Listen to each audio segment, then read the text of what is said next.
Bienvenidos a Tarde de Cine. Un podcast dedicado al cine y las series. Yo soy Daniela. Y yo, María. Y hoy hablaremos de El juego del calamar.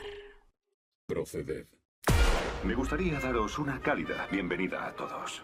Los que estáis aquí, participaréis en 6 juegos diferentes durante 6 días. Todos los que os encontráis ahora aquí estáis viviendo al límite, con deudas que no podéis saltar.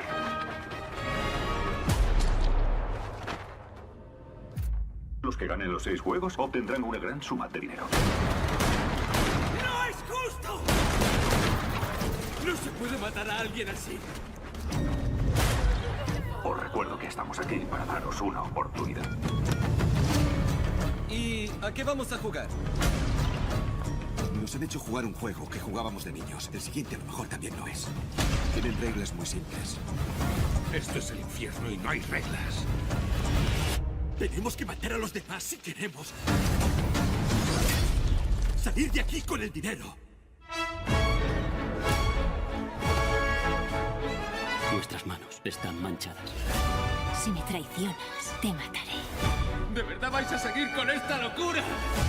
¡Y todo por el dinero! Y seamos sinceros, no quieren a una mujer ni a un viejo de compañero.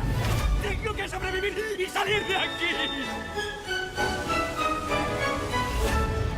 Hola de nuevo, feliz año. ¡Feliz año a todo el mundo! Esperamos que hayáis pasado unas buenas fiestas y hemos vuelto. Sí, teníamos muchas ganas. Es verdad que hemos tenido un parón de 3 meses por motivos personales, pero ya estamos aquí de vuelta.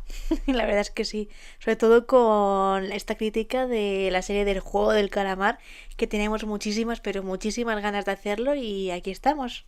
Yo creo que empezamos ya, ¿no? Es que estamos como muy nerviosos. Sí. Hace mucho que no lo hacíamos y vamos al lío. Pues vamos, como siempre, empezamos destacando la dirección y el guión, que en este caso están a cargo de... Bueno, antes que nada quiero hacer un inciso y quiero pedir perdón por mi pronunciación con los nombres de esta serie. De verdad que lo voy a hacer con lo mejor que pueda y por favor perdonarme. Bueno, de todos modos yo creo que ya te perdonan. Están acostumbrados ya del podcast anterior de Sanchi, entonces no creo que Bueno, te yo de vayan a todos tener modos en cuenta, ¿eh? pido perdón. Bueno, como decía, dirección y guión están a cargo de Wang Dong-hyuk, que también cabe destacar que tiene 4 largometrajes escritos y dirigidos por él. En el reparto tenemos al actor Lee Jun-jae, que hace de Sang Gi-hun, que es como el protagonista principal de la serie. Sí, es un actor muy conocido allí. Uh-huh. El actor Park Hae-soo, que hace de Chu Sang-woo, que es el mejor amigo del protagonista. Tenemos a la actriz Hoi Yeon-jun, que tiene el papel de Kang Sae-byo, que es la desertora coreana, la chica, que en mi opinión pienso que es la mejor de toda la serie. Bueno, pues eso ya es opinión mía. Yo creo que es uno de los mejores personajes que tiene la serie, más puro, ¿no? La verdad es que sí. Y luego en el papel del anciano Oh Il-nam tenemos al actor Oh Yeon-soo, que bueno, que ya tenemos mucho que hablar de este personaje. Maldito viejo. Pero más adelante. En el papel de Ali Abdul tenemos al actor Anumpam Tripathi, o bueno, como se diga. Aunque yo creo que más bien me he equivocado. Creo que el más puro sería Ali. Sí. Pero bueno, ya, perdón. Vale, ya, bueno, ya más adelante hablamos de él. Y por último destacamos también el papel del policía, que es el actor Hee Han-hoon, creo que se dice así, que bueno, hace de Jung-ho. Y hasta aquí mi pésima aportación de pronunciación. Lo siento, yo me he reído, me ha hecho mucha gracia. No te preocupes, yo creo que lo has hecho lo mejor posible y yo creo que a ellos no les va a importar. Bueno, antes de empezar ya sabéis que a mí me encanta hacer una pequeña introducción, pero esta vez sí que va a ser una pequeña introducción, viva la redundancia, porque solo quiero hacer un resumen del argumento para empezar ya de lleno a analizar lo que son los 9 capítulos y bueno, pues vamos a ello. Perfecto. A mí sinceramente me parece que el juego del calamar es como una especie de espectáculo sobre la supervivencia humana de una forma macabra y sádica, y también hay que destacar que también es una crítica al capitalismo, Totalmente. de una manera exagerada que bien representa la serie mediante un humor negro, que ya sabéis que soy muy fan del humor negro, y sobre todo ya se ve desde el principio, donde bueno, pues meten a 456 personas en unos juegos que tienen apariencia infantil, que todos los coreanos han jugado. La única diferencia que tienen es que si pierdes, pues los matan o los masacran, perdonar, terriblemente, como vemos muy bien en el primer capítulo. Lo interesante, supongo, si se puede llamar eso interesante, del asunto es que, claro, el que gane se lleva unos 45.600.000 wones, que al cambio son 33 millones de euros.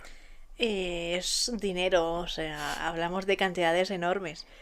La verdad es que, ¿qué harías tú con ese dinero? Ya, no, muchas cosas. Y si no te digo, no, supongo que es por el tema de lo que decía el premio es el dinero, pero creo que hay cosas más importantes. Pero bueno, ahora hablamos de eso.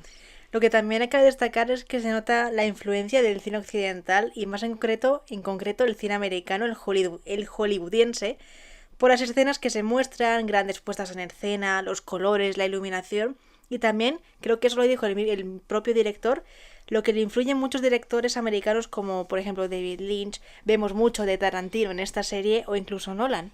Yo creo que sobre todo vemos mucho tanto de Nolan por los grandes no sé hablar, por los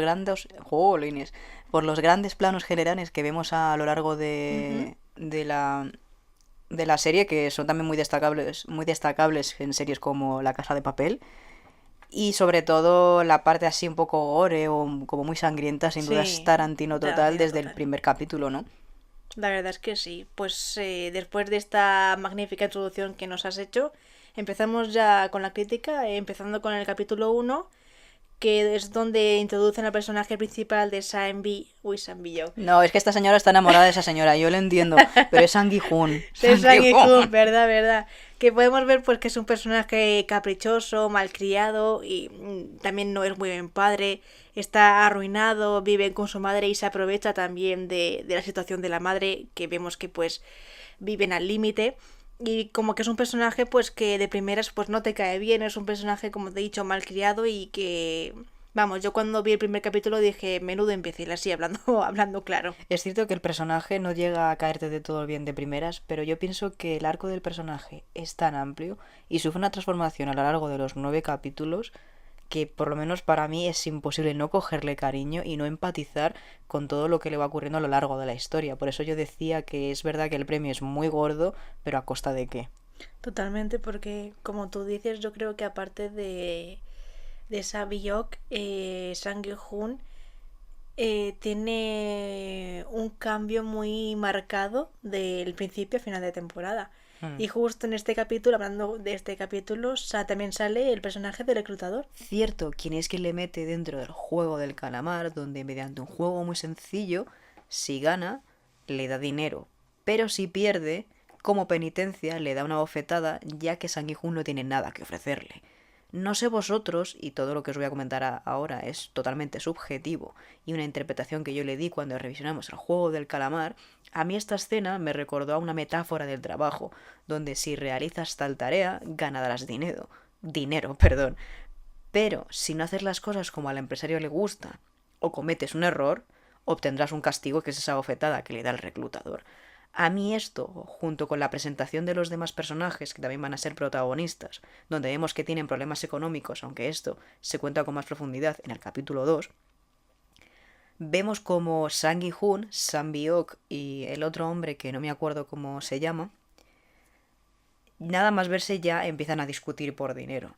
Me parece que el director sienta muy bien las bases de lo que va a tratar la serie y la crítica social que quiere contarnos. A esto se le suma una cosa que me llamó muchísimo la atención y es la yuxtaposición de conceptos contrarios entre sí cuando están en el juego, resaltándose esos tonos pastel para representar los juegos infantiles dentro de la crueldad de la situación.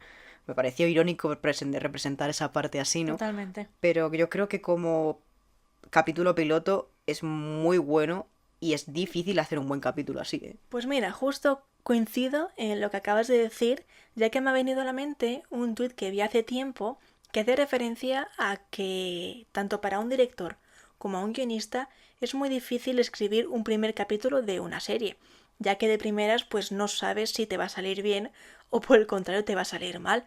Pero en este caso pienso que el juego del calamar funciona muy bien, ojo, no digo que sea un capítulo perfecto, pero lo que sí consigue es que te logra captar o logra atrapar al espectador, que es lo que nos ocurrió tanto a Dani como a mí, de todo ese momento del episodio de luz roja, luz verde, bueno, en fin, todo lo que creo que todo el mundo sabe, todo lo que pasa en este capítulo.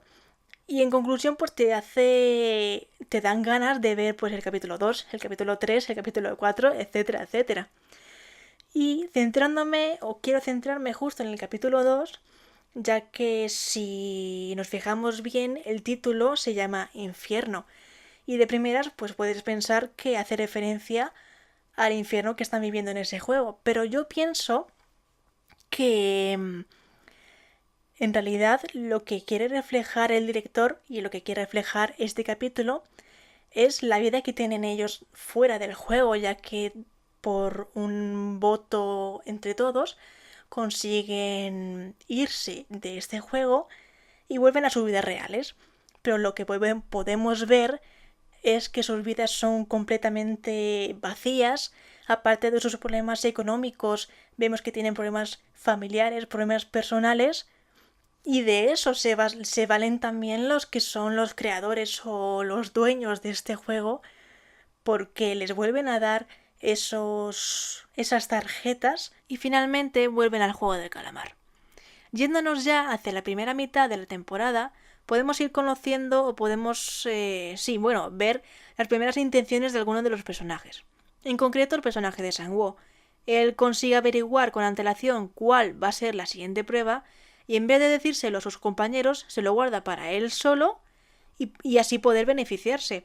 Y en mi opinión, creo que esto es un claro ejemplo de cómo poco a poco, pues ciertos personajes se van a ir corrompiendo según avanza la temporada. Yo pienso que el personaje de Sang-woo en todo, en conjunto quería decir, representa cómo el ser humano se va corrompiendo poco a poco. Totalmente. Y también es importante mencionar dos subtramas que son la del policía infiltrado y el médico, ya que, si me lo permites, Dani, Adelante. quiero comentarlas de forma conjunta, ya que en mi opinión ambas tienen el mismo problema, y es que las dos al principio funcionan bien, pero cuando la trama está llegando a su final pierden como mucha fuerza y por lo menos a mí me dejó indiferente. Sí, yo concuerdo con lo que has dicho. Yo pienso que estas tramas al principio empiezan muy interesantes, sobre todo la trama del policía, encima con el tema de su hermano, que te deja con la intriga, ¿no? De qué habrá pasado con él. Y al final luego se queda como todo muy descafeinado. La trama del tráfico de órganos sale una vez, dos como mucho creo, y luego ya se queda en segundo plano y no sabemos cómo, o sea, qué pasa ni por qué están haciendo eso. Entiendo evidente de qué se trata el tráfico de órganos, pero me hubiera gustado que hubieran como profundizado más en el tema, ¿no? Y luego el tema del policía al final es que tanto el final que le dan, que me parece como muy abierto, que entiendo por qué se hace, pero... Por si hay una segunda temporada, que creo que recordar que ya se ha confirmado que va a haber una segunda temporada. Claro, pero no sé, es como... Joder, lo interesante que parecía y al final también se quedan... Es que las dos tramas se quedan como en segundo plano y... no hay una profundidad para que te sigan interesando. Es como para mí al final acaban siendo tramas que no aportan nada a la serie. Totalmente de acuerdo. Y para mí uno de los puntos de inflexión de la serie es cuando se produce la primera muerte entre los concursantes por culpa de un grupo que decide robar la comida de otros y se desata una guerra entre unos contra otros y empieza ahí la deshumanización. Sí, sin duda, este capítulo es el fiel retrato del ser humano y lo que hace por sobrevivir. Es verdad que vemos cómo comienzan a desconfiar los unos de los otros y cómo empiezan a corromperse con ese juego de luces que bien recrea ese caos y esa guerra que se crea entre ellos. Y la verdad es que es muy triste, pero si lo juntamos con el capítulo 6, que es el juego de las canicas, donde ya por desgracia están todos corrompidos por completo, o casi todos. Porque a mí este capítulo me parece que es el más lacrimógeno junto con el capítulo 1 y 4, que me parecen que son los más duros de la temporada.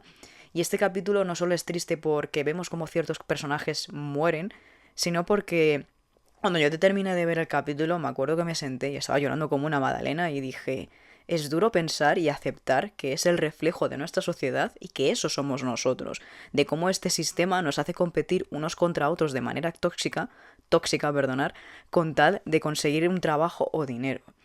No sé, es triste. Pero también el relato está tan bien contado que vemos al principio como todos, pues desde el inicio están unidos, aunque tienen problemas, unidos ya me entendéis más o menos, pero es los que son el grupo principal, y como a lo largo de los 9 capítulos todo va degenerando a la oscura y maldita sociedad capitalista en la que vivimos. No sé, a mí es que en general me parece que la historia está muy bien estructurada y bueno, dentro de lo que cabe yo creo que en este capítulo podemos resaltar algo bonito, si se puede decir, dentro de lo que cabe y que no todo es negro y que aún queda algo de humanidad. Que todo eso yo creo que se ve en los personajes de las chicas, donde vemos que la lucha entre ellas pues me pareció totalmente honesta y justa. Pero lo que más me llamó la atención es el personaje de Ji Yeon, creo que se dice así, perdón, no sé muy bien, donde lo único que quiere hacer antes de morir es charlar y conectar con Sam Biok. No sé, es como wow, ¿no? En comparación con los otros concursantes, no sé, me pareció una escena que es preciosa, donde lo único que le importa al final a ambas es conocerse un poco más y tratarse como iguales, ¿no? Como si no fueran enemigas. Y en realidad, pues eso, tratarse como seres humanos. Eso, junto con el personaje de Ali, que es la bondad en persona, son la clara representación de este capítulo de la poca humanidad que queda que queda en el mundo. Como vemos, aquí Ali, pues como quiere salir de allí de una manera justa y no quiere traicionar a su compañero, como lo vemos que hace Sang-woo, que se aprovecha del pobre Ali y le traiciona de la manera más sucia, ya que está aquí totalmente corrompido. A esto yo quería añadirle que para mí el personaje de Ali también tiene otra interpretación y que me parece que es muy buena, y es el hecho de cómo tratamos a los extranjeros por el mero hecho de ser de otro lugar y ser diferente según los conceptos de lo que entendemos de lo que es ser un ser humano normal. Todo esto entre comillas. Cuando en realidad todos somos iguales y somos seres humanos y nos deberíamos tratar con amor y respeto independientemente de dónde vengamos. Sin duda alguna, Dani, el capítulo de las canicas es el capítulo más triste de toda la serie. Y estoy muy de acuerdo con todo lo que has mencionado antes de la escena de las chicas, del personaje de Ali. Pero también quiero recalcar que también vemos una diferencia clara entre los personajes de Sang Gi-hun y Sang-woo, ya que el primero, aunque engaña al viejo en el fondo, pues tiene ese sentimiento de remordimiento, ¿no? Y está sufriendo durante todo el capítulo, pero básicamente lo está haciendo porque lo tiene que hacer y es necesario para que él sobreviva, ¿no? Pero en cambio el personaje de Sang-woo está totalmente corrompido, cegado por el egoísmo y solo piensa en llevarse el premio sin importarle a quién se lleva por el camino, que es lo que pasa con Ali. Le engaña, le hace creer que van a salir juntos cuando su idea es totalmente lo contrario.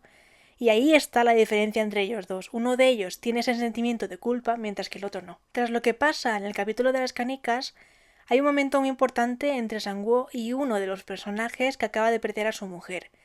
Que pienso que esta escena es muy importante, ya que él menciona esa falta de humanidad por parte de todos y que solo les interesa el premio, lo cual es totalmente cierto. Y también cabe destacar que aparecen los personajes VIP o VIP, que casualmente son americanos. Yo no digo nada, pero vamos, pienso que es un claro guiño hacia ellos. Y estas personas, entre comillas, importantes en esta serie, reflejan claramente este tipo de gente dentro de esta sociedad que disfruta del dolor ajeno.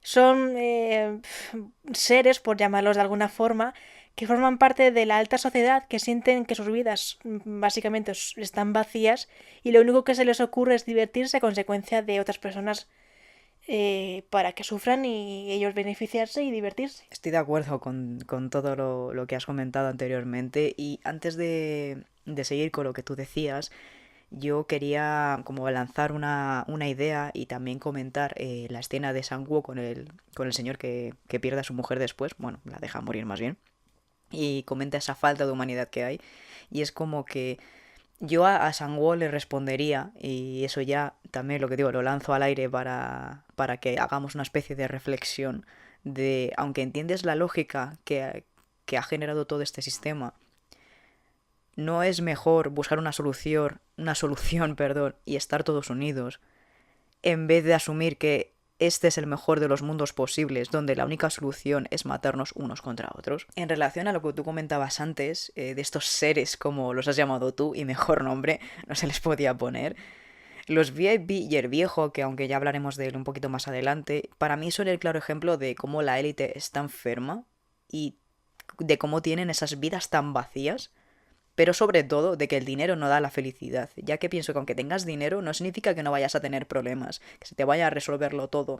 Y eso yo creo que se ve muy bien en el personaje de Sang Gi-hoon, donde después de todo el desencuentro que tiene con Sang-woo, donde al final Sang-woo se acaba suicidando porque se da cuenta de lo que se ha convertido y de lo que ha hecho, el personaje de Sang Gi-hoon no sé, queda devastado, psicológicamente queda fatal y encima todo lo que ha tenido que sufrir, todo lo que ha tenido que sacrificar para al final perderlo todo, quedarse solo, porque al final el pobre la única idea que tenía, aparte de, bueno, ayudarse así, ayudar a su madre, y al final es que pierde hasta su propia madre. No sé, todo esto junto con la revelación del viejo, que es quien está detrás de todo, pienso que nos debería hacer reflexionar de que hay cosas que no se compran, pero sobre todo que tener más, como dice el capitalismo, no significa que vayas a ser más feliz. Aunque lo más triste de todo este asunto es ver cómo al final pues los ricos y los pobres tenemos vidas vacías, y la serie yo creo que sin duda hace muy buena crítica a la sociedad capitalista en la que vivimos y cómo poco a poco nos hemos convertido en una sociedad enferma y decadente donde reina el egoísmo y, lo más triste de todo, la deshumanización a la que hemos llegado. Opino lo mismo que tú, Dani, y la verdad es que es muy triste que el egoísmo o la avaricia ganen o tengan un papel más importante que la empatía o el respeto. Por eso pienso que el mensaje que quiere transmitir el juego del calamar es a la vez triste, pero también realista, de cómo, pues, bueno, la sociedad, de cómo es la sociedad en la que vivimos. Sí, yo creo que nos hemos convertido en algo bastante repugnante, y yo desde aquí quiero enviaros un mensaje y decir que independientemente con quién os llevéis, que sigáis manteniendo los valores de la empatía, el respeto y sobre todo la educación, que son algo que se está perdiendo hoy en día, y es muy triste que estemos perdiendo esos pilares fundamentales para que tengamos una sociedad en la que podamos estar todos a gusto. Totalmente. Y con esto creo que ya llegamos a la parte final de la crítica, donde podemos mencionar esa parte en la que vemos que Sang Gi-hoon decide volver al juego o volver a vengarse de los que son dueños del juego del calamar, en vez de pues intentar pasar página, irse con su hija, y supongo que esto será la principal trama de la segunda temporada. Yo, a ver, si sin duda el final que del juego del calamar es un final abierto, es un final que a mí sinceramente no me gustó nada. No por nada, sino porque el último capítulo en general me parece que es el más flojo de todos, aunque vemos que, como decía yo antes, que bueno, ves que el viejo tiene que ver con el tema de todo lo que ocurre, pero yo creo que, no sé, si por lo menos tuviera el contacto del policía, porque al final también es verdad que acaba con la trama del policía también, creo que es en este capítulo o el anterior, no recuerdo muy bien. Y yo creo que tendría más sentido, porque claro, quieres desmantelar todo lo que pasa, aparte de que dejas a tu hija otra vez, la abandonas de nuevo, podrías tener una oportunidad. No digo que te resignes ni que dejes que todo lo que te ha ocurrido, pues, como que lo dejes de lado, ¿no? Pero yo creo que se podía haber terminado de otra manera y no tan surrealista de yo contra el mundo. Totalmente. Perdón. Yo sí que pienso que, bueno, en mi opinión, la temporada funciona muy bien. Acaba, pues como acaba, en nuestra opinión, un poco floja. Pero yo la acabaría ahí, sin más. Es como, aunque fuera un final abierto, lo dejaría ahí. Haría una segunda temporada, pero bueno, ya luego sabemos que luego el dinero es lo más importante. Pero bueno, esperamos que esta segunda temporada no recaiga o no sea más floja que la primera. Sí, no sé qué tendrá planteado el director para esta segunda temporada. La verdad que tengo muchas ganas, pero sí que es irónico, ¿no?, que estás haciendo una crítica al capitalismo y al dinero en general y al final acabas cayendo, pero bueno, cosas de la vida, ¿no? Por eso yo pienso que debería haberse quedado tal cual, porque para mí la serie en conjunto es muy buena y yo creo que no necesita otra temporada más. Pero bueno, eso ya es mi humilde opinión. Totalmente. Opinión, perdón. Bueno, y con esto creo que podemos dar por finalizada esta crítica que llevamos tiempo queriendo hacerla y compartirla. Siempre hemos dicho que disfrutamos mucho haciendo estos tipos de críticas con este podcast. Y aunque hayamos hecho un parón por motivos personales, estamos aquí para quedarnos. ¿Y el siguiente podcast de qué va a ser? De la película de Spider-Man No Way Home. Tenemos muchísimas ganas. Es verdad que es una película que salió el año pasado, pero es que yo salí de ahí Necesitamos hablar como de ella. necesitamos comentarla. Sabemos que también queréis que se hable del tema, porque yo creo que es de las mejores películas que se estrenaron a finales de año. Ya sabéis que nos podéis seguir en Tarde de Cine tanto en Twitter como en Instagram. Y pues nada, esperamos que os haya gustado la crítica, que por lo menos hayáis reflexionado con algo de lo que hemos estado diciendo a lo largo del podcast. Y pues nada, nos escuchamos pronto. Adiós. Adiós.